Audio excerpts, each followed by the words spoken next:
We in the scrimmage, we did a couple different situations. We had a little 2-minute from a Skelly presentation, and then we had a move the ball part of the scrimmage where we lined it up and just whatever situations happened, and then we ended it with with like a red zone competition, and defense ended up winning that on the last play. And so I thought our defense played really well on the scrimmage Saturday, as far as just they came ready to go. They were locked in.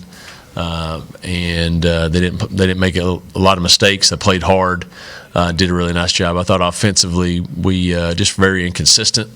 Had some opportunities to make some plays, and then whether you had a penalty or a sack or maybe somebody not running the right play, right route, etc., set us back. So I thought the defense played really well. I thought offensively we were just really average, and so there's areas there that we could get better on. I think everyone's in preseason form right now. As you look at the getting ready for Halloween week. Yeah. You look at the defense, the linebacking core, the secondary. Are those two of the areas where there's the most competition going on right now to earn spots? I would think there's a lot of competition there. Typically, if you just look though of our defense, D-line, you rotate a lot of guys anyway. So those guys, there's some competition there for that, that next set of rotation.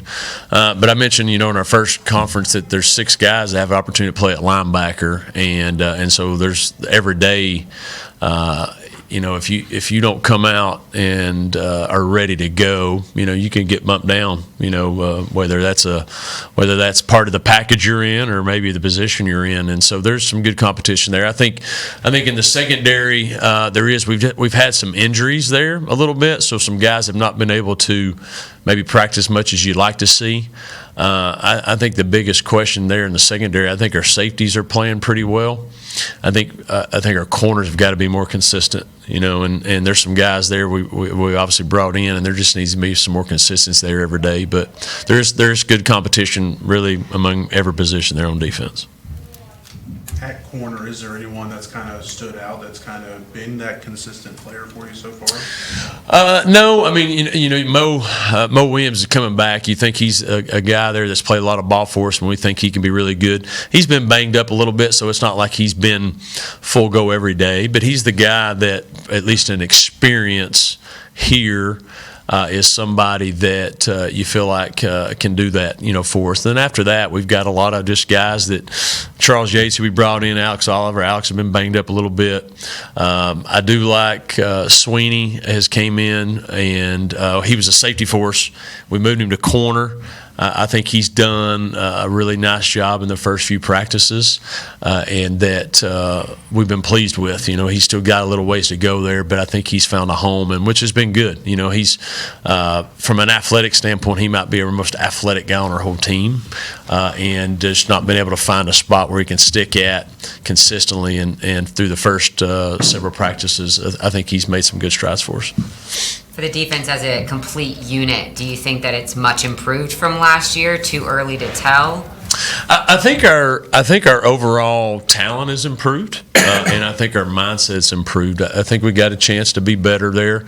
Obviously, we were really opportunistic last year in taking the ball away, which helped us maybe hide some of our deficiencies and just depth in some things. I do think, we'll have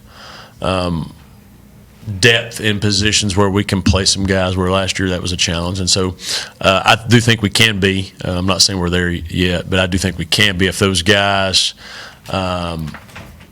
one, stay hungry, two, understand what that takes every day to play at that level.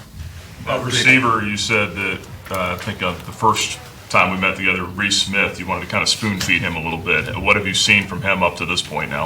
Reese has been slowly getting back into where he needs to be. Yesterday was the first time, really doing maybe more than some normal stuff. But Reese is somebody that we believe we can count on. He's going to be where he's supposed to be. He's going to make the plays when he needs to make. So still a little ways to go. with him as far as till he's, I think, 100% comfortable. Anytime you come off an injury, there's always there's a physical challenge, really a mental challenge, and he's continuing to get better there. But we know he'll be where he needs to be by the time we get to game week. We're going to hear from the offensive line group, Coach Durkin and Xavier Gray. What have you seen at that position throughout camp? I know obviously you have White and Gray coming back, but at the competition there, what have you seen? Well, I do think we have to develop some depth there. You mentioned Xavier and Jordan, who played a lot of football for us. Jack Tucker played a decent amount last year. And then after that, we don't have a lot of guys that have played football, at least for us, and so there's a push there that we've got to find. You want to find 7 or 8 guys that you can count on up front, and we don't have that right now. I do think they've improved, but that's a position there that takes some work, takes some chemistry for those guys working together consistently, and these guys, with the exception of, Xavier and Jordan, they hadn't played together a lot. So every day is an opportunity for them to grow in that chemistry they need. But Coach Durkin always does a fantastic job of from a technical standpoint, fundamentals, and getting guys where they'll be, and I have no doubt we'll get there. But we've got a farther way to go there than I like. I wish it was a little closer, and what I mean by that, just guys stepping up consistently, knowing, hey, these are the 7, 6, 8 guys that I know, hey, we feel good relying on. We're not there where we need to be because there's just too much inconsistency from practice to practice, and so obviously still got a good amount of time to go to develop that, but that's an area that we need some guys to improve considerably. Have you been able to pay attention much to the returners yet? Obviously, you got Brian Green there at punt. What about some other names that might be factored in, either punt or kick? Obviously, Brylan, did it all last year. I think Juju has an opportunity to be a good punt returner for us as well. He can definitely be a kick returner. Kylan will be a kick returner. Darius Copeland is a guy that we can put back there to catch punts as well. And then from another kick returner standpoint, we could put Darius back there if we need be. We've got Vic Venn played it some last year. I'm trying to think who else we've had back there who has a chance. Von Blue has a chance to be a kick returner. If we're going in right now, today, Juju would be the guy back there from that standpoint, and then we'll see how things shake down. But I think we got a chance on that team, and I'm talking kickoff specifically. I think you got a chance to kickoff return, have a chance to have some with Juju's speed and his ability there, have some chance to hopefully make some big plays on that. Coach, are you at the point now where you got more clarity on unsung players that are stepping up into leadership roles? Since we asked it last week and you said come back again. Yeah, I think from a leadership standpoint, it's hard to be unsung because typically your leaders are looked at guys that are playing a bunch, if that makes sense. But I do think when guys are being consistent in how they're showing up every day with a mindset, with a mentality, I do think guys notice that more, And so I'll use Jaden Swinney for an example. Jaden's been very consistent every day, who nobody maybe considered Jaden a leader going into camp or anything of that nature, but because he's been consistent, he's maybe letting young corners look at him and saying, hey, man, he's showing up every day. There's an example of that. But I think it's hard to be unsung and be a leader, if that makes sense to you right now, because they're all learning their way. But we're making progress in our overall leadership standpoint. And what I mean by that is we have our Unity Council, which is our leadership council, and they've all been selected by their teammates. And they're in charge of their group. And they're in charge of making sure their group's doing what they're supposed to do and getting better. And we have 10 guys, 10, 11. How many position groups do you have? 10, 11 positions there, counting their specialists. And so those 11 have been identified as our leaders of each group. And so hopefully they're doing a good job. They might not be unsung, but they're being leaders there. Last week when we spoke with Willie Korn, he particularly mentioned that there were some physical practices and some of them got a little bit more heated and scuffle-based than others. How much of that is what you want? And maybe I'm sure you don't want them throwing punches, but how much of the design is getting to the point where they are playing physical and they're playing with a little bit of an edge, because that's part of football and towing that line? Yeah, this game's still a tough sport, and you have to be tough. You have to have a mentality and edge to play for to play well at it. And when you're banging on each other a lot, it happens. You should get it. I'm not talking about brawls by any means. I'm not talking about anybody swinging a helmet like you've seen maybe on video and stuff, but I'm talking more of guys because they're tired of being, they're pushing each other, getting after. There's a little extracurricular activity, and I actually think that's a healthy part of football.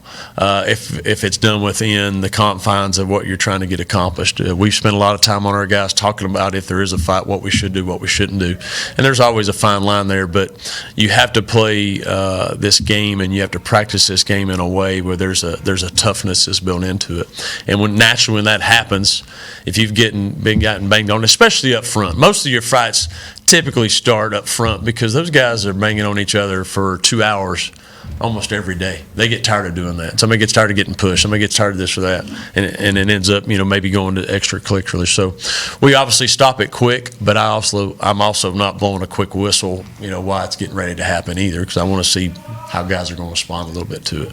Our guys have understand. They've talked through. They know what the line is and when not to cross it, and they've done a good job of never crossing that in my time frame being here. Got time for one more. Go ahead, Dave. Coach, you have scrimmage this upcoming Saturday. What are some of those goals that you're looking to hit? Saturday's still 2 weeks before you actually, suit up for a full game. What do you hope to take out of that that's going to propel you to those? Well, that'll be one. We'll treat that whole day as a game day as far as just our preparation. Our first game's obviously at 6, so that's what time we're kicking it off. So we'll treat that day similar to a true game day as far as when our pregame meal is and all those different things. And then 2, anytime you're in front of, fans for the first time, how do you guys respond to those lights? 3, you want to be healthy, and we'll do different situations within the scrimmage. It might not be a traditional scrimmage. We might do certain different things that we want to make sure we get worked. But really, just how do we come out? How do we play in front of people? Are we doing the things that we've been coached to do for the previous 15 practices, 14 practices, whatever that scrimmage number is? And are we playing hard? Are we living up to the values we believe in? And then. After that, then realistically, most of your depth charts should be settled from that standpoint. Still got a little time to go, but you've had 15 practice to really develop and settle that depth chart. So we'll have guys in places where we feel like they can help this team.